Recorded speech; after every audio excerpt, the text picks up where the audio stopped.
The Beaver Lodge uranium mine and mill and its associated properties were operated by Eldorado Mining and Refining between 1952 and 1982 in the Uranium City area.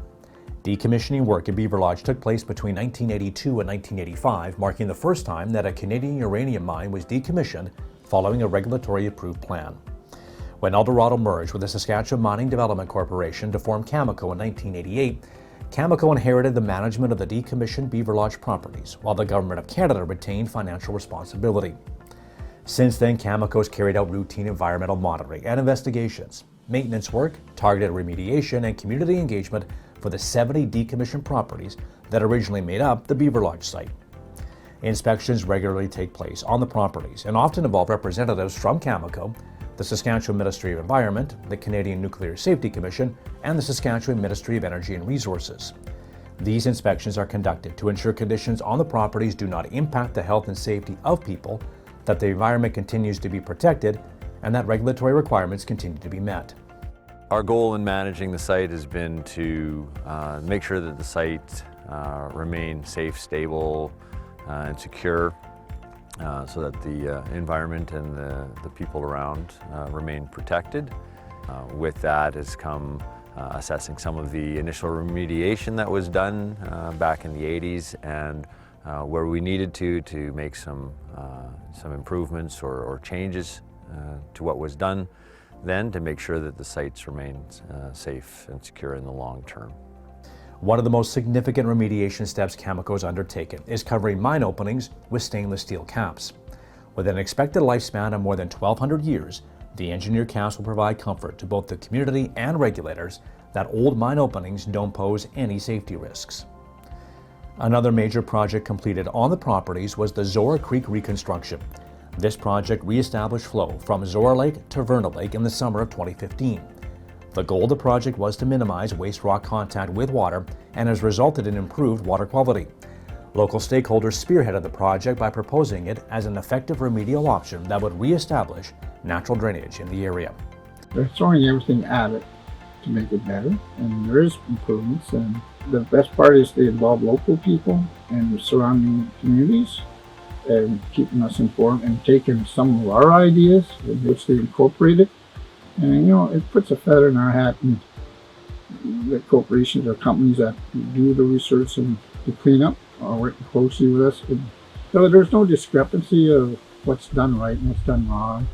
Throughout the remediation process, Cameco representatives have consulted with key stakeholders and community members.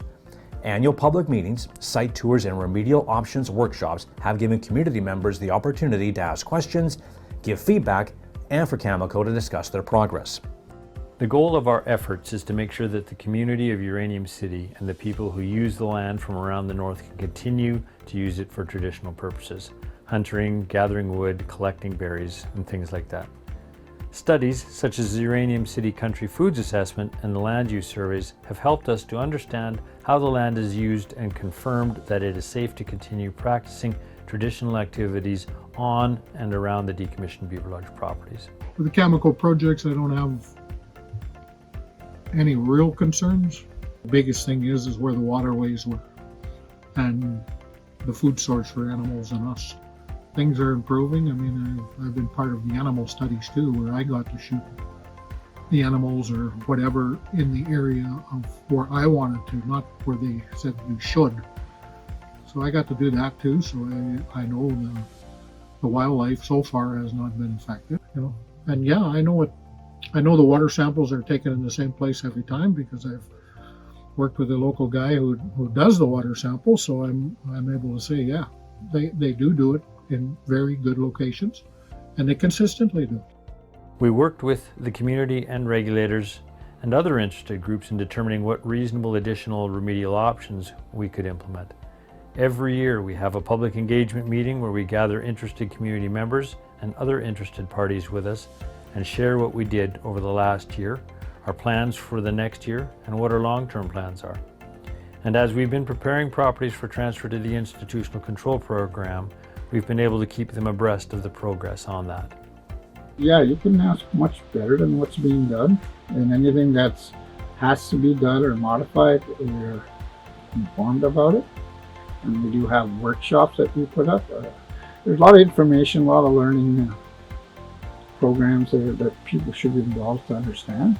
And I see a lot of good things being for, especially the remediation in it. And you can't really put everything back exactly the same, but at least the effort's there. And the regrowth and vegetation and a lot of it, Mother Nature taking over again. Once properties are fully remediated, mining companies like Cameco request a release of their license with the Canadian Nuclear Safety Commission, as well as a release from decommission and reclamation requirements from the Saskatchewan Ministry of Environment. Once released, the properties are then accepted by the Saskatchewan Ministry of Energy and Resources and are transferred to the Institutional Control Program. This program is a unique and important program for the mining industry in Saskatchewan and ensures the properties will continue to be inspected and monitored over the long term. As decommissioned properties are transferred to the Institutional Control Program, funding is provided upfront to ensure ongoing monitoring and maintenance is in place. Funds are also provided to respond to any unforeseen event that may occur in the future. Following the release of 20 properties in 2020, 45 decommissioned Beaver Lodge properties remain under CNSC license. Cameco hopes to transfer these to the Institutional Control Program within the next few years. Ensuring that these properties meet established performance objectives and pose a minimal risk to public safety or the environment will remain Cameco's driving focus. It's personally important to me that this area remains protected in the long term and that people aren't just going to forget about this place. I take comfort in knowing that somebody will be checking on the remediation that's taken place here to make sure that it continues to perform as expected. I want my children to be able to come here and enjoy what Uranium City has to offer. It's a beautiful nature, the people who live here are awesome and great to work with, and I want to do what's right for them.